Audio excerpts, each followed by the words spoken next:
Он не заметил. Существенного не сказал. Это так называемые дольщики пришли за правдой и защитой от недобросовестных строительных компаний. Они утверждают, что их обманули, им продали несуществующие квартиры, они заплатили за воздух. И все это, по их словам, провернуло руководство строительной компании Ryan Building. Мне продали квартиру в Октаве, Ryan Building в Канте. Продали на 6-м этаже, а разрешительные документы, оказывается, только 5. Апам енем болып Санташ деген объекттен мындан 2 жыл мурда алганбыз. Бүгүнкү күнгө чейин эч кандай курулушта болгон жок, акчасы толук төлөнгөн. Анан келишимди бузганбыз. Келишимди бузганда бүгүнкү күнгө чейин болбогон эле бир копейканы эле берди да.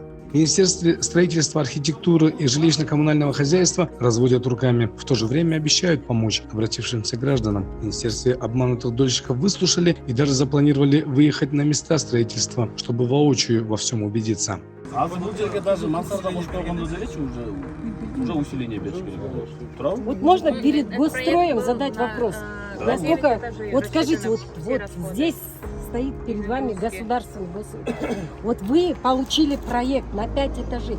Ну как вы могли продавать людям 8-й, 9-й этаж? Вот как вы могли? И вы даже вот здесь посмотрите паспорт объекта, вы пишете 9-этажный, что вы прошли все эти. Как вы это можете писать и делать? Это факт мошенничества же, правильно? В данное время работы по строительству строительная компания Ryan Building практически прекратила на всех объектах. Это жилой комплекс, находящийся в новостройке Арчабишик. Здесь был продан воздух, несуществующие квартиры. Строительная компания обещала построить 9-этажный дом, состоящий из 4 блоков, хотя официально им разрешили строить только 5 этажей и 3 блока. Өзүнүн сөзүнөн менде тиякта Казакстанда үйүм бар, Дубайда үйүм бар деп айтты депчи, мен лично өзүм уккан жокмун. Ошондой сөздөрдөн элдерден возникает. Эмне үчүн бир эле үйдү салбай 5-6 компаниялардан бүт баарын башын баштап коюп, элдерден акча алып алды, где гарантия, что качып кетет деген. Бул бир маселе.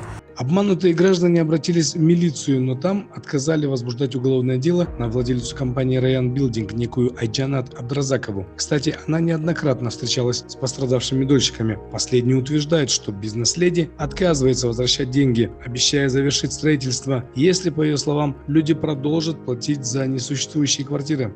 Прошло 2 года.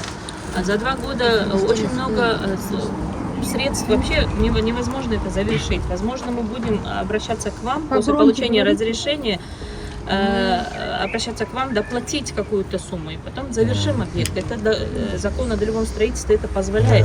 Но при этом мы хотим получить полный пакет документов и изыскиваем для этого возможности.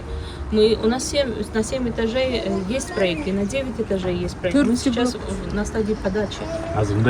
Хорошо. 9 этаж кылдым. 9 этаж кылган менен ошол 2 этаждын акчасы анан остатоктор менен туруп алсам. Мы вообще хотим, и мы уже ранее поднимали вопрос о том, что где-то 100, возможно, долларов по смете, то, что по стоте есть. Руководство строительной компании Ryan Building обещали в течение 2 лет завершить строительство на многих объектах, но договор так и не выполнили. А начиналось все красиво. Бывшие сотрудники стройкомпании утверждают, что в день СК удавалось продавать несколько несуществующих квартир. Число счастливых обладателей квартир от Ryan Building в 2023 году стало больше. После встречи с заместителем министра строительства от горе-строителей потребовали вернуть деньги дольщиков. По одному объекту запретили строить 9 этажей. Дольщикам остается теперь обратиться в правоохранительные органы.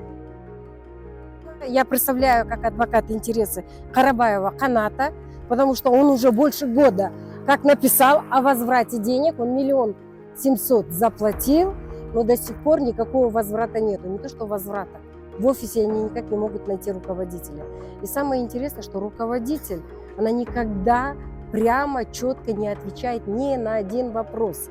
И поэтому люди были вынуждены обратиться в госстрой. Даже вот сейчас разговариваю с госстроем, она не дала никакого конкретного ответа. Если вы посмотрите за нами паспорт объекта, увидите, там она пишет 9-этажное здание, и что они прошли экспертизу. Они вводят людей еще раз в заблуждение. У них разрешение только до 5-го этажа, а остальных у них даже экспертизу не проходили. В городе Кан чиновники поручили возобновить строительство до 30 апреля. Заместитель министра Турдугулов дал задание директору стройкомпании Абдразаковой вернуть деньги дольщикам объектов в жилмассиве Арчабишик, Санташ и Караджигач. К слову, 2 года назад Госстрой опубликовал списки из 38 недобросовестных строительных компаний, у которых они не советовали покупать недвижимость. Компании Royan Building в этом списке не было. В это время они как раз активно занимались рекламой, привлекая клиентов вложиться на несуществующие квартиры.